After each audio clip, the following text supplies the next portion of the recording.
నమస్కారం బాలగారు. నమస్తే అంజి గారు. ఇప్పుడు మనోజ్ చేస్తున్న ఫైట్ ప్రకారం ఆ ఇల్లు మనోజ్‌కి దక్కే అవకాశం ఉందంటారా? 100కి 100% హ్మ్. మనోజ్‌కి హ్మ్. అందులోనూ గడ్డి పూస కూడా దొరకదు. అదేనండి. సుప్రీం కోర్ట్ చాలా సందర్భాలలో చెప్పింది. హ్మ్. సీనియర్ సిటిజన్స్‌లో తల్లిదండ్రుల్ని వేధించినా, తల్లిదండ్రులు పట్టించుకోకపోయినా, తల్లిదండ్రులు ఇచ్చిన ఆస్తిని కూడా తిరిగి తీసుకోవచ్చు. ఆ!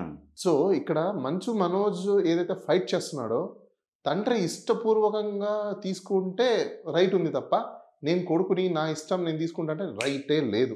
అందరూ తల్లిదండ్రులు, పిల్లలు మీ మీడియా ద్వారా తెలుసుకోవాల్సింది ఏంటంటే 21 సంవత్సరాలు దాటిపోయిన తర్వాత పిల్లోడు మేజర్ అయిపోయిన తర్వాత ఒక్క రూపాయి కూడా పిల్లోడికి పెట్టాల్సిన అవసరమే లేదు. లీగల్‌గా ఎక్కడ కూడా అలాంటి రైట్ లేదు. తల్లిదండ్రులు తదనంతరం వాళ్ళు చనిపోయిన తర్వాతనో లేకపోతేనో అప్పుడు ఎంతమంది పిల్లలుంటే అంతమందికి ఈక్వల్‌గా వస్తుంది తప్ప తల్లిదండ్రులు ఉన్నప్పుడు డిమాండ్ చేయడం గానీ, కమాండ్ చేయడం గానీ, ఫోర్స్ చేయడం గానీ అలాంటిది చేసే రైట్స్ పిల్లలకి లేవు. అలానే తల్లిదండ్రులకి కూడా పిల్లలకి పెట్టాలనే రైట్ ఎక్కడా లేదు. రాజ్యాంగం కూడా ఎక్కడ చెప్పట్లేదు. అది రాజ్యాంగం ఏమని చెప్తుంది? వాళ్ళ ఇష్టం. ఆ! అట్లా చూసుకుంటే ఇప్పుడు మరి స్కూల్ ఉంది. తర్వాత చాలా ఉన్నాయి ఆస్తులు. వీటన్నిటిలో కూడా మనోజ్‌కి వాటా ఉండదా? ఒక్క రూపాయి కూడా ఉండదంటున్నా నేను. ఆ! ఎక్కడా కూడా. ఎక్కడ కూడా ఉండదు. ఆ! తన తండ్రి ఇష్టంతో పోనీ ఇస్తే వారసత్వం ఉంటే ప్రాపర్టీ అయన్నా వస్తాయి పోనీ అయన్నా? తాతల ఆస్తి ఉండి ఆ!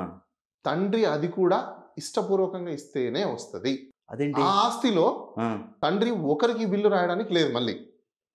తాతల ఆస్తిని ముగ్గురికి సరిసమానంగా పంచాలి. లేదంటే తండ్రి అమ్మేసుకొని కుటుంబరీత్యా దాన్ని వాడుకోవచ్చు. కానీ ఒకవేళ ఒక వ్యక్తికి మాత్రం ఇవ్వడానికి లేదు. అంటే అన్నకొకటే ఇస్తే తాతల ఆస్తిని ఖచ్చితంగా తమ్ముడు అప్పుడు క్లెయిమ్ చేయొచ్చు. ఎందుకంటే తాతల ఆస్తి కాబట్టి ఒకరికే ఫేవరిజంగా మీరు ఇవ్వడానికి ఉండదు. ఈక్వల్ రైట్ ఉంటది కాబట్టి. కానీ అలా కాదని చెప్పేసని తాతల ఆస్తిని నువ్వు ఖచ్చితంగా పంచాలి అంటే అది తండ్రి ఇష్టం.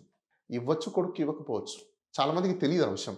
తాతల ఆస్తి మనవడికి హక్కు ఉంటది. కాబట్టి ఖచ్చితంగా ఇవ్వాలంటే తండ్రి తర్వాతనే ఆస్తి మీద వీళ్ళకి హక్కొస్తుంది తప్ప తండ్రి ఉన్నంత వరకు ఆ హక్కులు వాళ్ళకి రావు. వాళ్ళు ఎంజాయ్ చేయొచ్చు, అమ్ముకోవచ్చు, తినొచ్చు, ఏదైనా చేయొచ్చు. అంటే ఇప్పుడు ఈ ప్రాపర్టీ అయితే ఒకటి ఆ! మేజర్ అయిపోయిన తర్వాత అయితే ఖచ్చితంగా కన్సెంట్ అయితే కావాలి.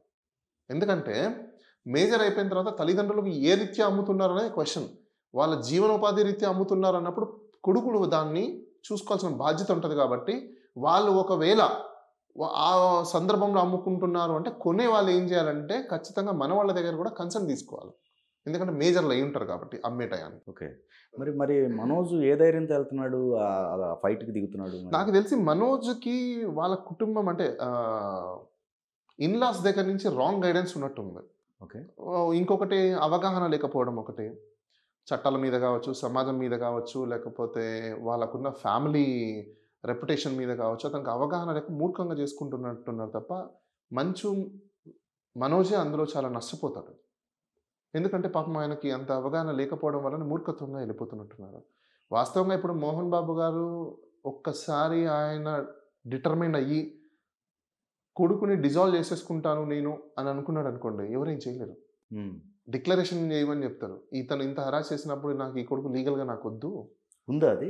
చేసుకోవచ్చు అది కూడా. ఓకే. ఆహా! ఆ! నేచురల్ రైట్ ఉంటది గానీ, లీగల్ రైట్ నేను ఇవ్వనన్నాడు. నేచురల్ రైట్ ఉంటది. ఓకే. ఓకే. ఆ! నేచురల్ రైట్‌ని ఎవరు తీయలేరు. ఎవరు తీయలేరు. కానీ లీగల్ రైట్‌ని తీసేయొచ్చు. ఓహా! ఓకే. లీగల్ రైట్ ఏదైతే ఉందో దాన్ని హ్మ్. డిక్లరేషన్ తీసుకోవచ్చు. ఇతనికి ఎటువంటివి లీగల్ రైట్ ఇవ్వడానికి లేదు. నేను ఇవ్వను. నేచురల్ రైట్ ఒకటే ఉంటదని చెప్పేసి. హుహు. అది చాలా మందికి తెలీదు. నేచురల్ రైట్ వేరు, లీగల్ రైట్ వేరు మళ్ళీ. లీగల్ రైట్ ఎక్కువ. లీగల్ రైట్‌ని డిజాల్వ్ చేసేసుకుంటారు. ఓకే. ఓకే. అప్పుడు డిక్లేర్ చేసుకున్నారనుకోండి లీగల్ రైట్ ఇంకేముంటది? అంటే ఇప్పుడు బ్లడ్ రిలేషన్‌లో ఏ విధమైనది నేచురల్ రైట్ ఉంటది. అదే అహా! నేచురల్ రైట్‌ని ఏ చట్టం ఏం చేయలేదు. హ్మ్. కానీ లీగల్ రైట్‌ని చట్టాలు చేయగలుగుతాయి. ఓకే. ఓకే. దాన్ని డిక్లేర్ చేసుకోవచ్చు నల్ అండ్ వైట్ కింద. మరి ఇప్పుడు మనోజ్ చేస్తున్న ఫైట్‌లో అర్థమే లేదంటారా? జీరో. జీరో. జీరో. ఆ! అసలు అర్థమే లేదు. అర్థం లేదు, పడతం లేదు. ఆ! అసలు ఆయనకి ఎవరు చెప్తున్నారో, ఎవరు గైడెన్స్ ఇస్తున్నారో ఐ డోంట్ నో. మనోజ్ ఏం చేయాలంటే, వాళ్ళ తల్లి దగ్గరికి, తండ్రి దగ్గరికెళ్ళి కూర్చొని, మాట్లాడుకొని, కన్సిలియేషన్ చేసుకొని, అన్నతో, అక్కతో మాట్లాడుకొని, కుటుంబం కూర్చొని దాన్ని డిసైడ్ చేసుకొని డీల్ చేసుకోవాలి. ఊరికే వాళ్ళు రోడ్డున రచ్చన వేసుకుంటే మాత్రం అందరూ దెబ్బతింటారు. ఇప్పుడు వాళ్ళు ఇవ్వకపోవటం వల్లే కదా ఇతను రైజ్ అవుతుందనేది వస్తుంది కదా ఇప్పుడు. ఎవరు? ఇప్పుడు తనకు రావాల్సింది రాకపోవటం వల్ల జరుగుతున్నాయి కదా ఇదంతా ఎందుకు కూడా. రావట్లేదు, ఎందుకు ఇవ్వట్లేదు అనేది క్వెషన్. ఓకే. మిగతా వాళ్ళకి ఇచ్చి ఇతనికి ఎందుకు ఇవ్వట్లేదు అనేది క్వెషన్. హ్మ్. ఇంకా వాళ్ళకన్నా తల్లి లేదు. ఈయనకు ప్రెజెంట్ మదర్ ఉన్నారు. రైట్. ఈయనకి ఇవ్వట్లేదు అంటే గతం నుంచి ఇచ్చి ఈయనంతా చిల్లర చిల్లర చేసి మొత్తం నాశనం చేస్తాడనేదే కదా వాళ్ళ క్వెషన్ అంతా. ఇద్దరు పిల్లలకి ఆయన ఇచ్చారు, ఈయనకి ఇచ్చారు, నిలబెట్టుకోలేనిది ఎవరు? ఇతను. మరి పెద్ద కొడుకు చేసుకుంటున్నాడుగా. ఓకే. పెద్ద కొడుకు చేసుకుంటున్నాడు గదా! ఎందుకు? తండ్రి మాటనైతే కాదనట్లేదు. హ్మ్. తండ్రి చెప్పినట్టు వింటున్నాడు, చేసుకుంటున్నాడు.